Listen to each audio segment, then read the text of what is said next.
Está con nosotras Roberto Montoya, él es periodista y autor de Trump 2.0. ¿Qué tal, Roberto? Bienvenido, ¿cómo estás? ¿Qué tal, María? Encantado de estar contigo. Oye, hablábamos del libro que acabas de publicar con Acal, Trump 2.0, donde hablas un poco de la trayectoria personal y política también de este personaje, ¿verdad?, que ha suscitado Mm. tanto interés, o sobre todo en esta segunda parte, porque yo creo que muchos no esperábamos que fuera reelegido después de todos los delitos de los que se les ha acusado, que de hecho empiezas de hecho un poco el libro repasando esos delitos de Mm. los que se acusa a Donald Trump. ¿Has conseguido desgranar un poco por qué este señor ha vuelto después de tanto tiempo y después de no haber cumplido su programa electoral? Bueno, estamos siempre de sorpresa, pero parece que no aprendemos, porque cuando Ronald Reagan se presentó en el 80 para unas elecciones, decían, ¿cómo va a ganar un artista de mala calidad de western? Bueno, después Schwarzenegger aparece como gobernador, personajes como Bukele, como todos estos personajes que van apareciendo, bueno, demuestran una crisis de las democracias liberales, un hartazgo de la población, sobre todo de la juventud, pero en general un hartazgo con los partidos tradicionales, que la gente no se siente representada y termina votando siempre por el mal menorismo, ¿no? A ver qué es lo menos malo, qué es lo que puedo aguantar. Entonces, cuando aparece un personaje de estos, que es un tío ajeno al mundo político, este tío, recordemos que era un empresario con un holding familiar Mm. de la construcción y que al mismo tiempo era un tío que tenía programas de televisión, y era dueño de los concursos de Miss Universo y Miss Estados Unidos. Bueno, era un personaje muy popular como Zelensky, ¿no? Como el presidente ucraniano también, Sí. era un cómico.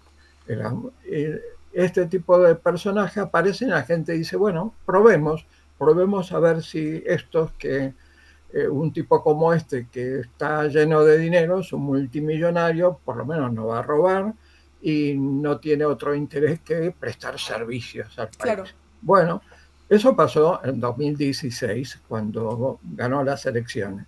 Se presenta un tío de 70 años con esas características a disputar las primarias internas del Partido Demócrata, nada menos que con Hillary Clinton, que era una veterana, con toda una aureola de una superwoman en el mundo político y la deja tirada, vamos, Sí. gana el poder con 63 millones de votos. Bueno, en esa época nadie apostaba por él y sin embargo ganó. Bueno, no se apostaba porque no se veía cuáles eran las situaciones. Ahora, después de que el tío pierde las últimas elecciones de 2020, la gente respiró y muchos dijeron, bueno, se acabó. Mm. Trump ya hizo su farsa aquí, se demostró que no cumplió la mayoría de las cosas, ahora viene un gobierno democrático como corresponde, viene Biden y Kamala Harris, y resulta que ese gobierno, si bien hizo ciertas mejoras sociales, internamente la gente pudo notarlo, tuvo una política exterior terrible, belicista al máximo, enchufó no solamente a la OTAN, a la Unión Europea, a todo el mundo ahí a involucrarse en esto con el evidente interés de cargarse a Putin, Claro. aprovechar que había metido la patita en Ucrania para decir de esta vas a salir mal parado, este va a ser tu Vietnam. Bien, pero Biden se empeñó en eso y al mismo tiempo dándole luz verde al genocida Netanyahu contra el pueblo palestino. O sea que de demócratas, nada. Y esa experiencia provocó rechazo de mucha gente, de todo, sobre todo gente joven, estudiantes que salieron a protestar en las universidades, en los campus, y fueron reprimidos brutalmente como si Mm. fueran terroristas y tal. Y además a nivel interno se disparó la inflación. Esas reformas que quiso hacer Biden implicaron inflación que afectó el día a día a mucha gente e hizo que mucha gente pensara que para gestión económica lo podía hacer mejor Trump. Entonces, claro, diciendo, bueno, es que al pobre Trump le tocó la pandemia, ahora que no está la pandemia, seguramente en esta segunda vuelta lo hará mejor. Y este tío ha logrado aunar a un votante de un sector trabajador muy afectado por la globalización y los tratados de libre comercio y tal, pero al mismo tiempo logró traer con él a estos oligarcas tecnocráticos, a Elon Musk, a Jeff Bezos y a todos estos personajes que de golpe, claro, Trump logró conjuntar cosas aparentemente muy antagónicas, haciéndose quien representaba a sectores muy disímiles y volvió a triunfar. Y durante todos estos 4 años en la oposición, el tío fue ganando posiciones dentro del Partido Republicano, ganándose apoyos, y bueno, esto, digamos, más que un triunfo de él, es una derrota del Partido Demócrata, ¿no? Te iba a preguntar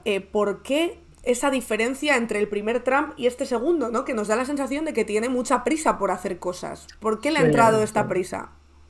Bueno, esta prisa le viene fundamentalmente porque recordemos que cuando él llega por primera vez al poder era un tío que había muchos recelos dentro del propio Partido Republicano, porque lo veían que era un tío con tantos exabruptos, tan misógino, tan homófobo, tan autoritario, que no estaba muy convencido, pero no tenían otro candidato mejor en ese momento, y este tío veía que iba teniendo mucho éxito en sus mítines y al final terminó siendo el candidato oficial del Partido Republicano.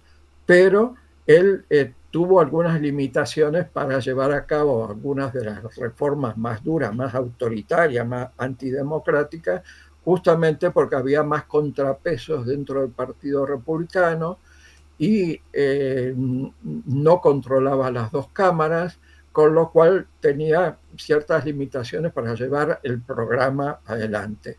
Ahora, durante esos 4 años le sirvieron de experiencia política, y a los 4 que estuvo en la oposición, el tío se fue ganando apoyos muy importantes, y al punto de que en estas elecciones gana con una mayoría muy amplia, mayor que antes. Es raro que un presidente conserve, después de haber estado 4 años en la oposición, conserve un apoyo importante. El tío logró crear un movimiento social, y eso es lo diferente a todos los otros presidentes anteriores, ¿no? Lo que se llama MAGA o trumpismo, bueno, es todo un movimiento donde están desde las milicias supremacistas, todos los grupos de odio conspiranoides, pero también muchos multimillonarios que ven que este tío les viene bien y que puede facilitarles totalmente las cosas, que se ha cargado todas las reglas medioambientales, que se carga todos los tratados internacionales que le puedan comprometer, con lo cual él se siente ahora con las manos libres, se siente con un apoyo. Las dos cámaras las controla el Tribunal Supremo, con lo cual está intentando romper las costuras del sistema, las costuras del Estado, y que nadie lo pueda parar. Entonces le sale la vena más autoritaria, y le sale el viejo imperialismo americano de siempre, que creíamos que era cosa del pasado, cuando empieza con cosas de expansionismo territorial, ¿no? Que Groenlandia, que Canal de Panamá, que Canadá, etcétera. Con lo cual es otro Trump. Este no es un outsider como era en 2016, sino que es un tío que controla el partido y controla las cámaras, controla el Supremo, se siente como que es el César Sí. del siglo XXI, ¿no? Sí, y al mismo tiempo hay un aspecto, de hecho, que llama siempre mucho la atención, ¿no? Que es este Trump que se vende como antisistema, sigue siendo, de hecho, Exacto, una de las claro. personas más ricas de Estados Unidos. De hecho, en el libro tú dices una cosa o rescatas un pensamiento conservador, ¿no? Que decías que Trump había aplicado muy bien, que decías que la izquierda le habla al que nunca tuvo, pero Trump le habla al que tuvo y perdió, bien sean Claro, privilegios, claro, poder, etcétera. E incluso consigue sí. otra cosa, que es hacerle creer a gente que nunca tuvo, que tuvo algo que Mm. merece la pena volver a ello, ¿no? Sí, sí. Sí, además lo que está pasando, y no solamente en Estados Unidos, sino a nivel global, es que parece que la lucha de clases desapareció, es una cosa del pasado, de viejos izquierdistas, que ahora no hay trabajadores, no hay obreros, todo el mundo se siente clase media Mm, porque tenga acceso a un móvil o tenga, se pueda eh, meter en cualquier cosa que se supone es más de clase media, aunque no llegue a fin de mes, aunque no pueda alquilar una vivienda. Bueno, entonces ese tipo de gente se siente representada con un personaje como esto que les hace creer que van a prosperar y que en la medida que se ponga dura con los países extranjeros, pues va a beneficiarse Estados Unidos va a haber riqueza y trabajo para todo el mundo, a pesar de que su sí. primer mandato demostró que no era así, que se olvidó de todas las promesas que hizo a los trabajadores. Pero bueno, tal es la situación, tal el descrédito del otro partido, el demócrata, que terminan volviendo sobre este hombre. Y no hay un tercer partido. En Estados Unidos el Claro. bipartidismo es todavía mucho más duro que en otros países Sí. europeos, ¿no? Como experto y como periodista y como escritor que tiene siempre temas de relaciones internacionales, de geopolítica, ¿cómo estás viendo esta deriva belicista en la que hablábamos antes de que entraras? También nos están metiendo mucho la cabeza los propios medios de comunicación y algunos periodistas a través de sus artículos y de sus reportajes. ¿Cómo estás Sí, viviendo sí. tú esto?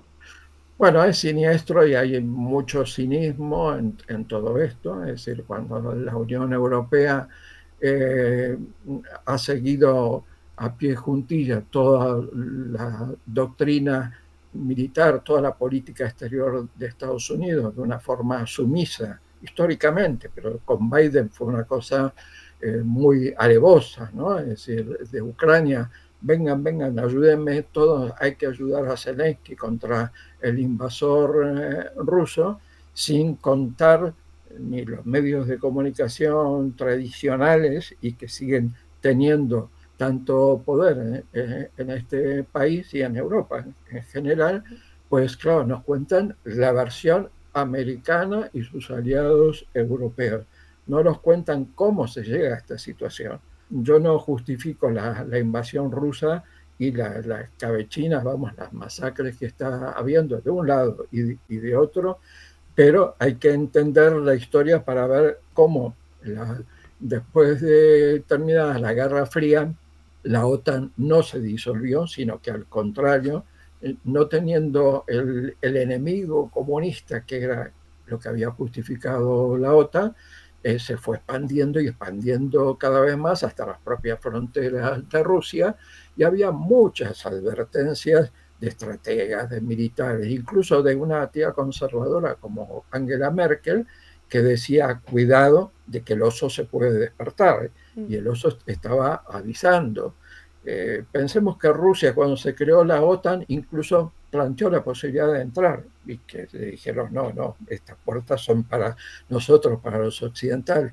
Bueno, toda esa provocación y las advertencias de Putin de que no iba a tolerar eso, se siguieron adelante en la medida que se pensaba de que si metía la patita Putin iba a ser la gran oportunidad como para derrocar a Putin y destrozarlo, sacarlo del escenario político y poder concentrarse en China, que es el mm, gran enemigo y la gran preocupación de claro. Estados Unidos y sus aliados. Lo terrible es que Europa, tan sumisa, tan poco independiente en política exterior, siguió de una forma increíble esto, es la primera perjudicada, aparte de los propios ucranianos y rusos, a nivel económico. Nos han afectado muchísimo estos aumentos de presupuesto de armamento, la llegada de millones de ucranianos, el aumento del gas y el petróleo al cortar el suministro ruso, que tendría que ser un aliado natural comercial de primer orden. ¿Y quién se está beneficiando de todo esto? Pues Estados Unidos es el que ahora nos vende gas licuado y para suplantar al ruso, mucho más caro, extraído además a través de la técnica de fracking, que está prohibido en buena parte de Europa por contaminantes y tal, y Estados Unidos no le llega, ni los rebotes de esta guerra nos afectan a nosotros. Ellos les ha aumentado las ventas de todas sus empresas armamentísticas. Entonces, ahora ¿qué pasa? Cuando todo el mundo se hace belicista y la señora von der Leyen y toda la Unión Europea al unísono no quiere salirse de la foto y, ojo, a ver si nos dicen que somos prorrusos, pues el peligro que nos están metiendo cada vez más en una onda totalmente belicista,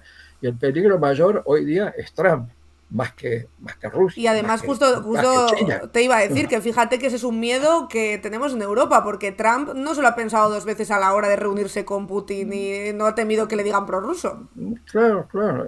Y además se está más preocupado porque Rusia invada al resto de Europa que por Trump, que está anunciando que es capaz de tomar por la fuerza Groenlandia, el canal de Panamá o Canadá. Entonces, eso es una cosa de loco, y lo que es terrible es que en este momento hay muy poca diferencia entre gobiernos europeos socialdemócratas, liberales o ultraderechistas, todos a una se meten en esta onda belicista, ¿no? Y que nuestro gobierno no se diferencie más que con la boca chica de esto, y que pretenda ahora justificarnos de que, bueno, hay que hacerlo por el peligro, y la última directiva que nos están diciendo, de que hay que prepararse todos los ciudadanos y prácticamente que tenemos que comprar búnker, ¿no?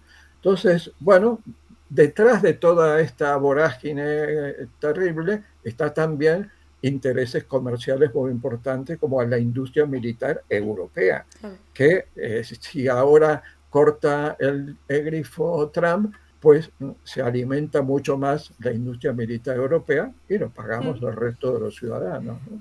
De hecho, justo iba a comentar que hay un capítulo en tu libro que se titula Ucrania, la guerra que se pudo evitar. Estaba pensando que si hubiéramos evitado, ¿no?, esa guerra entre Ucrania y Rusia, estaríamos en este mismo escenario, o realmente vendernos esta deriva belicista sería mucho más complicado. Claro, no, sería mucho más injustificado, no habría de dónde pillarlo, justificar esto.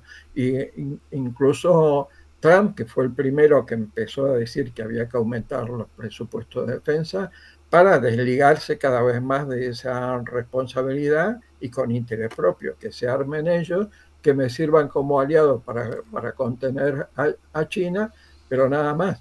Pero claro, como la Unión Europea es lo que es una coalición variopinta donde tienes desde Orbán o la Meloni, tienes la ultraderecha ahí muy cerca del poder en Francia, Alemania.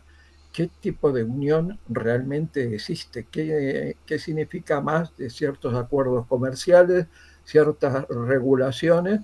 Pero realmente no es algo homogéneo, no es una entidad que pueda aprovechar la fuerza de tener 450 millones de habitantes, porque eso es una cosa muy, muy híbrida, ¿no? Muy, muy difícil de jugar un papel en la geopolítica global, ¿no? Y después de haber ahondado también en la figura de Donald Trump, tanto personal como política, ¿qué es lo que más te intriga del presidente de Estados Unidos? ¿Hay algo que aún digas, esto se me escapa, no sé cómo es por esto, no sé por qué hizo lo otro? No, yo creo que el tío en estas cosas influyen, evidentemente, siempre intereses y al mismo tiempo no hay que descartar que hay temas personales que influyen en esto.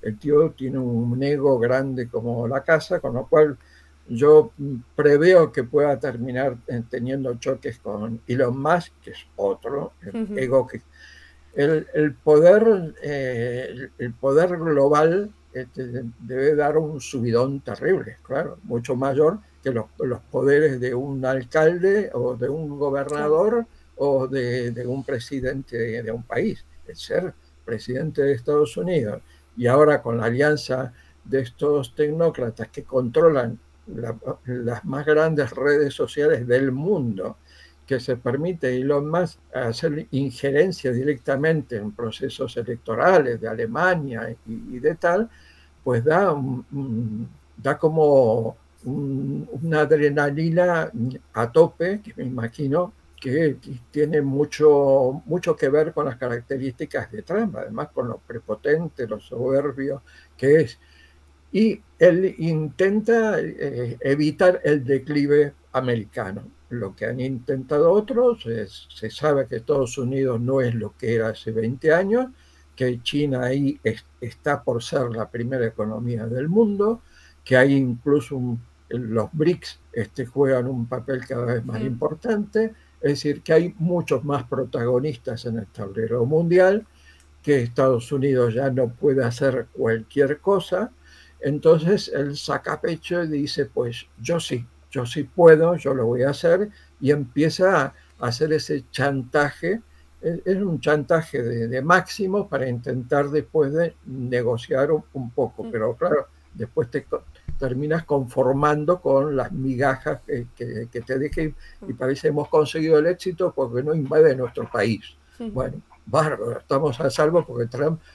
Ahora, lo que demuestra todo esto es que no hay contrapesos a nivel internacional. La ONU no existe, ni se la espera, que se puede cometer un genocidio y que lo estamos viendo online, que la Corte Penal Internacional pueda pedir el arresto de Netanyahu, pero varios de los países que son miembros de la Corte Penal Internacional ya han dicho que si quiere visitar su país, como ha hecho Hungría, si quiere visitar su país, bienvenido sea, con lo cual se nota, se evidencia más que nunca que un imperialismo del siglo XXI no tiene contrapeso que lo puedan parar. Hoy Trump se puede atrever a cualquier aventura, incluso con la fuerza bélica, y no habría nadie que lo pueda parar. Lo cual es una cuestión trágica